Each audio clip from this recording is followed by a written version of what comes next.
Hello everyone. I chose UFOs to be the subject of my final project.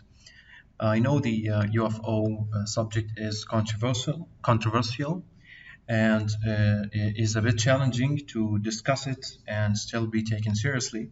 But I thought to approach this subject from a pure data and analytics angle, just for the fun of it, because who doesn't like a good UFO story?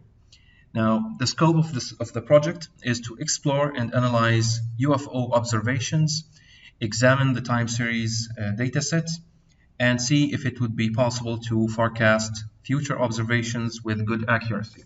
Now, we'll start with preparing with the part where I prepared the environment to deploy the web application.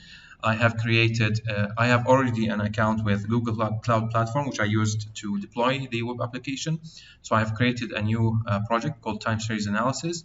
Under the project, there are two key components. First one is a storage bucket. Inside the storage bucket, I am hosting all my project files inside this folder here called Time Series Analysis Final Project folder.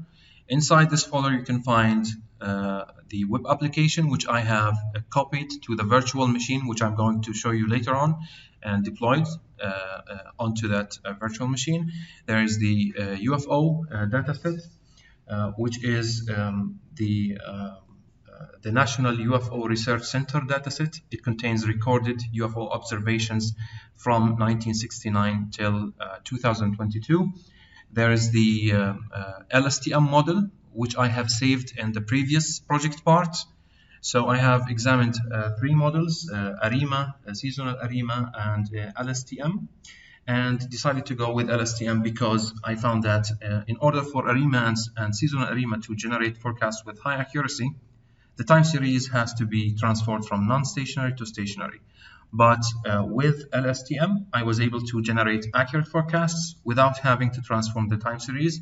So I decided to use the LSTM model. So the second key component here is the virtual machine instance. I have defined a virtual machine instance here with and also configured the firewall to be accessed externally. And I have deployed the applet.py and installed all the needed Python libraries like Dash, for example, and deployed the Python app here. So if we go to the SSH, you can see that the file is deployed. So let's go to the application actually. So I'm actually accessing the web application here externally using the external IP address. You can see that this is indeed the external IP address which I'm using to access the web application. So when we first access the web application, it shows us the time filter, a country, state, and a city filter. Those are used to filter two visualizations. The first one is a bar chart here, and the second one is the time series.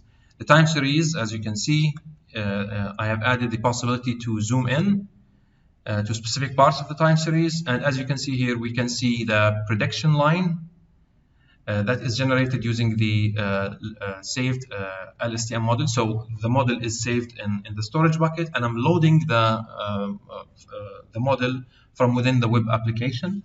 So the files are on the storage bucket, and the virtual machine contains the deployed web application. The web application calls the dataset that is saved on the bucket, as well as the model. It loads the model from the bucket within the web application. We can try filtering by a country here. For example, let's filter by USA. It will show us all the observations within the states of the USA. We can see that California has the most number of UFO observations. We can check or examine other countries. We can filter for Canada, for example. Let's go back to the USA because it looks interesting. Submit. Once we submit, it recalls the filter.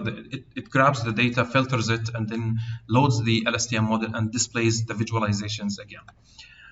let's filter for California. Let's zoom in to California. We can see that within California, inside California, there's the most observations happened in San Diego and Los Angeles. We can see also that the time series gets filtered, and we can see the prediction line here.